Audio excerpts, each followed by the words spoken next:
Louange à Allah, paix et salut sur son prophète. Chers frères, chères sœurs, l'islam nous enseigne la bonne éducation, même dans les rapports sexuels entre le mari et son épouse. Ce n'est pas un sujet tabou en islam, au contraire. Allah, dans sa grande miséricorde, nous a donné des directives claires pour que cette relation intime soit digne de l'être humain et qu'elle réalise les objectifs souhaités du mariage. Loin d'être des restrictions, ces règles sont une miséricorde divine, une voie vers une relation conjugale épanouie et bénie.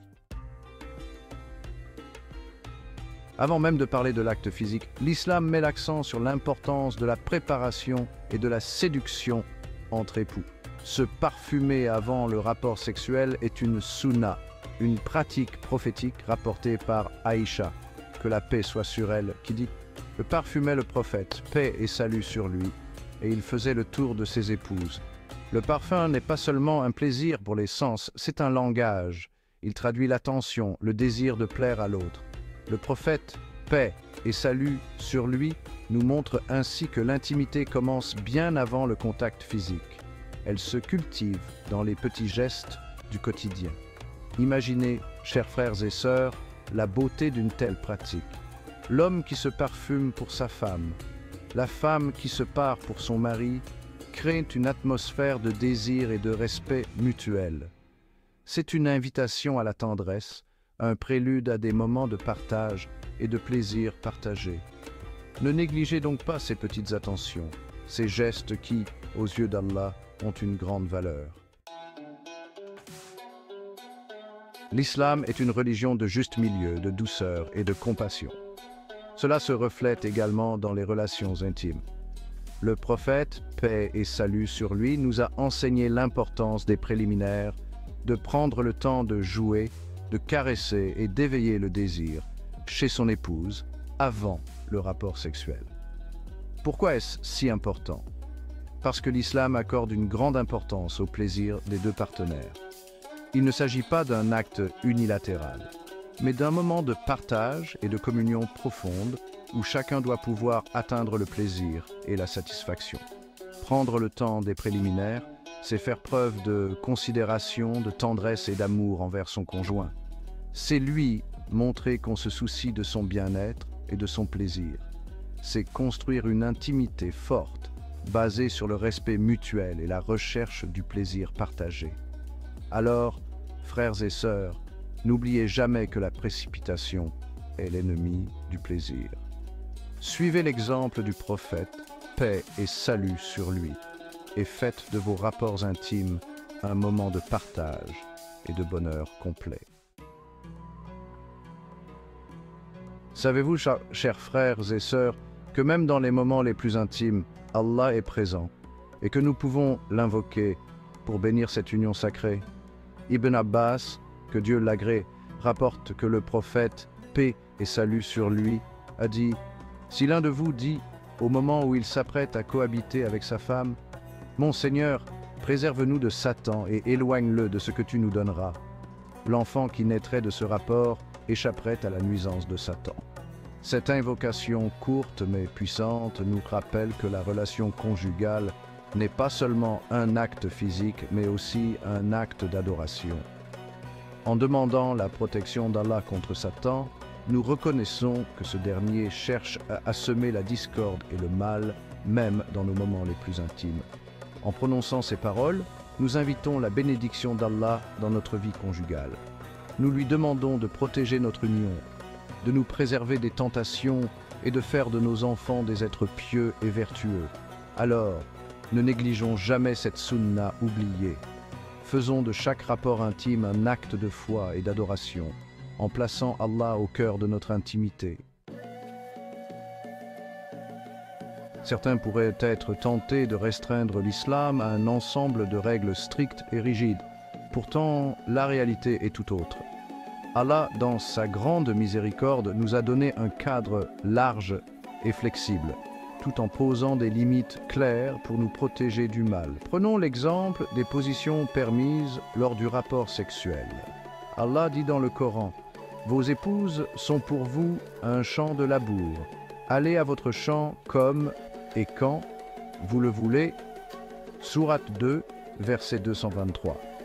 Ce verset magnifique utilise une métaphore puissante pour illustrer la liberté que le Créateur a accordée aux époux dans leur intimité. Jabir, que Dieu l'agrée, rapporte que les Juifs disaient que la position arrière était interdite et pouvait rendre l'enfant louche. C'est alors que ce verset a été révélé, pour dissiper ces superstitions et confirmer la liberté des musulmans dans leur vie privée. Le prophète, paix et salut sur lui, a précisé « Devant ou de derrière, l'acte doit se faire dans le sexe », excluant ainsi toute autre voie. Ainsi, l'islam encourage les époux à explorer différentes positions, tant qu'elles sont mutuellement agréables et respectueuses de la dignité humaine. Il n'y a aucune honte à rechercher le plaisir et la satisfaction dans le cadre du mariage. L'islam est une religion de justice et d'équilibre. Il ne privilégie pas un sexe par rapport à l'autre, mais appelle à la complémentarité et au respect mutuel. Ceci est particulièrement visible dans l'importance accordée au plaisir féminin dans le mariage. Il est rapporté que le prophète, paix et salut sur lui, a dit « Ne soyez pas comme des chameaux qui se ruent sur l'eau. Commencez par les préliminaires, jusqu'à ce que votre épouse soit excitée comme vous l'êtes. » Rapporté par At-Tirmidhi. Ce hadith souligne l'importance de ne pas se focaliser uniquement sur son propre plaisir, mais de veiller à ce que l'épouse soit également prête et puisse atteindre la satisfaction. Le mari attentionné et aimant sera attentif aux besoins de sa femme. Il la fera patienter, la caressera et la stimulera jusqu'à ce qu'elle soit aussi excitée que lui. N'oublions pas que le plaisir féminin est un droit, pas un privilège. En islam, le rapport sexuel doit être un moment de partage et de plaisir mutuel. Négliger le plaisir de sa femme est une injustice et un manquement au devoir conjugal.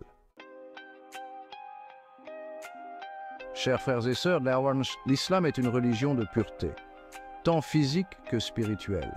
Allah, dans sa sagesse infinie, a créé la femme avec un cycle menstruel qui la distingue de l'homme. Et avec ce cycle viennent des règles spécifiques concernant les rapports intimes. Allah dit dans le Coran, « Il t'interroge sur la menstruation des femmes.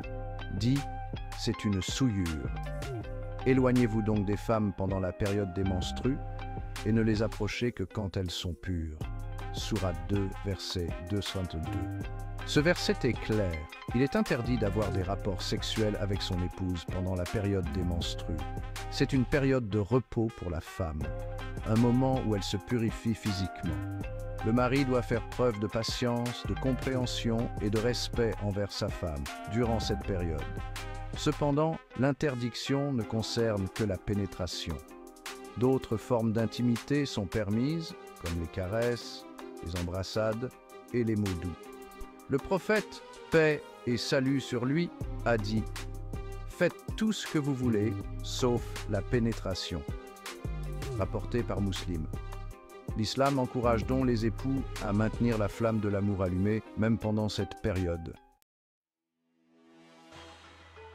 Chers frères et sœurs, Allah, dans sa sagesse infinie, a créé les êtres humains avec une anatomie précise et des fonctions spécifiques pour chaque organe. Il nous a également donné des limites claires à ne pas franchir, afin de préserver notre santé, notre dignité et notre spiritualité. Concernant les relations intimes, Allah dit dans le Coran « Vos épouses sont pour vous un champ de labour. Allez à votre champ comme et quand vous le voulez. » Sourate 2, verset 223. Ce verset, bien que métaphorique, nous enseigne que le rapport sexuel est destiné à la procréation et que la voie naturelle pour cela est le vagin. Le prophète, paix et salut sur lui, a explicitement interdit la sodomie, la qualifiant d'acte abominable. Abu Huraira, que Dieu l'agrée, rapporte que le prophète a dit « Maudit soit celui qui a un rapport sexuel avec une femme dans son anus », rapporté par Abu Daoud. Cette interdiction est catégorique et s'inscrit dans la volonté divine de préserver la dignité humaine. L'islam nous appelle à honorer nos corps, à les respecter et à ne pas les utiliser d'une manière qui contredit leur nature et la finalité pour laquelle ils ont été créés. L'islam accorde une importance capitale à la confiance et à la discrétion dans les relations humaines.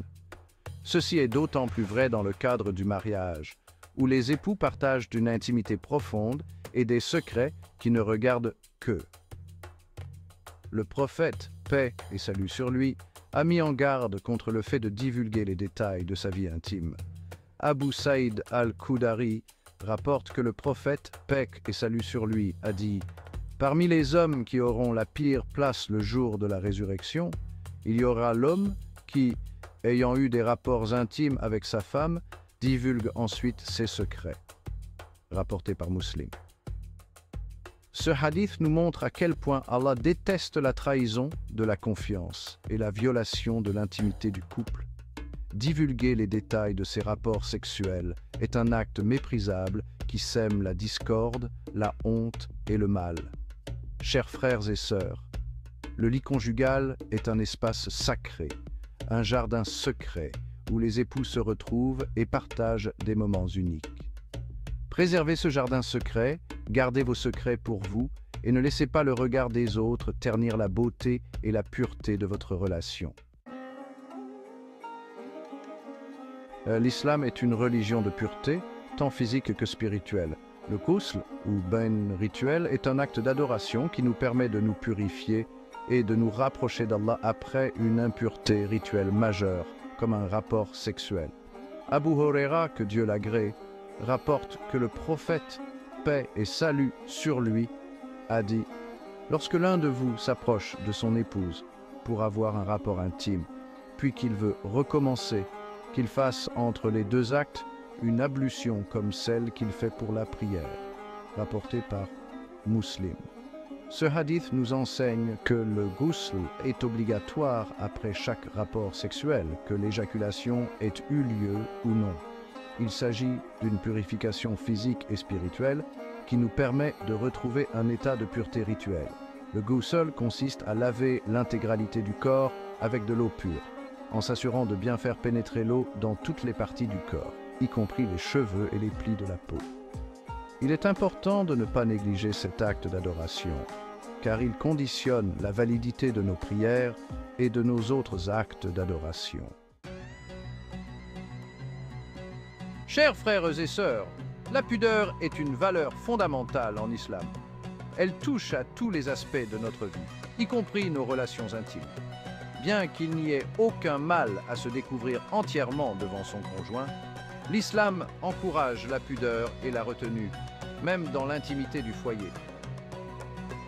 Un hadith, bien que faible dans sa chaîne de transmission, rapporte que le prophète, paix et salut sur lui, a dit « Lorsque l'un d'entre vous a des rapports intimes avec sa femme, qu'il ne se dévoile pas comme font les ânes. » Ce hadith nous incite à la pudeur et à la discrétion, même dans nos moments les plus intimes. Il ne s'agit pas de culpabiliser le fait de se découvrir devant son conjoint, mais plutôt d'encourager une certaine forme de retenue et de pudeur qui préserve la beauté et la sacralité de l'acte. Se couvrir partiellement pendant le rapport sexuel peut être perçu comme une marque de respect mutuel, un moyen de préserver la pudeur et de maintenir une certaine forme de mystère dans la relation. Ce sont là, chers frères et sœurs, quelques-unes des règles de bienséance que l'islam nous enseigne concernant les rapports conjugaux. N'oublions jamais que l'intimité en islam n'est pas un simple acte physique, mais un acte d'adoration qui nous rapproche d'Allah et renforce les liens sacrés du mariage. En suivant les recommandations du prophète, paix et salut sur lui, en plaçant Allah au cœur de notre intimité et en faisant preuve de respect, de tendresse et de considération envers notre conjoint, nous transformons cet acte en une source de bénédiction et de récompense divine. Et Allah sait mieux.